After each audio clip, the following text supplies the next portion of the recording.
From the roads to the rivers, on the sound and in the skies, the WTNH Mobile Weather Lab gets a one-of-a-kind perspective on what weather is happening where you live. Every station has reporters that give you live information, but it's what's inside and on top of this vehicle that make it truly unique.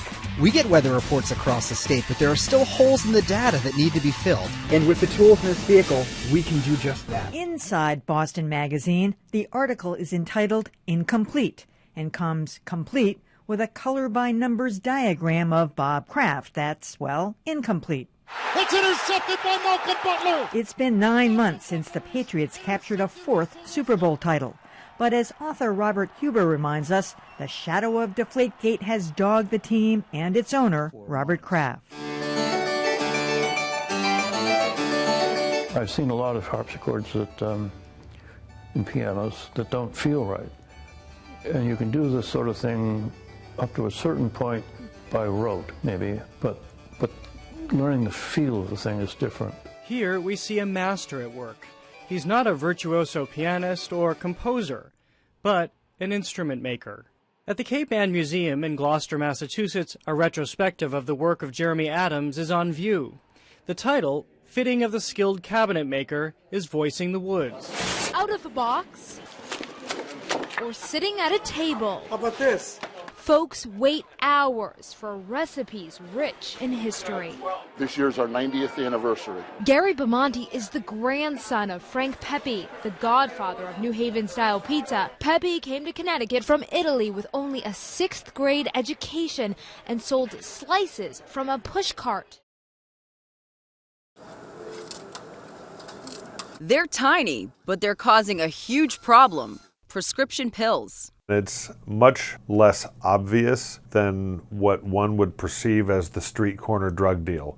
You know, here's the cash, here's the pill. One of the big problems we have to worry about is diversion of those medications. Just a few weeks ago, Dr. Frank Mongillo learned one of his patients was pretending to be him. Making photocopies will have it show void. He says that patient bought the prescription pad paper online with all the security features of a legitimate pad, then printed the doctor's information on it, even his Drug Enforcement Administration ID number. They can then go out, print up their own prescriptions, and then write in the DEA number. He says the phony ones forged with his name looked just slightly different. The only reason I could tell was because some of the spacing of the print was different.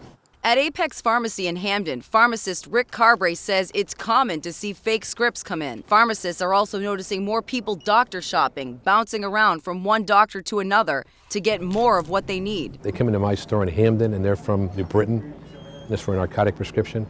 That's a red flag automatically. The most popular pain medications would be your Percocets, your oxycodone, your Oxycontin. And again, those are the top 3 as far as street value. He says the street value is anywhere from $20 to $60 per tablet, or 10 to 20 times the value of the medication. And what's very dangerous is that especially these pain medications become gateway drugs to much more serious drugs like heroin. This mother, who doesn't want to show her face, tells a different story. Years ago, her now 34-year-old son did illegal drugs. In the last 6 years, he's turned to his doctor to give him this long list of prescription pills, and he's hooked. He's told me a million times, "Mom, this is the new epidemic now. Everybody takes Adderall." Do you feel like you've lost your son due to all this? Yes. Yes, I do. The system is twofold. There's a law enforcement component to it, and there's the healthcare component to it. And we've always felt that if you deal with it as a healthcare issue initially, you tend to decrease the amount that winds up in the law enforcement area. John Gadea, the director of state drug control, says the main purpose of the system is to eliminate drug abuse. It's a tool to monitor prescriptions going out to patients. The problem hasn't gone without notice. In June 2013, the state strengthened its prescription drug monitoring program. Now all pharmacies must report what they're prescribing weekly, and all doctors have to be registered in the system.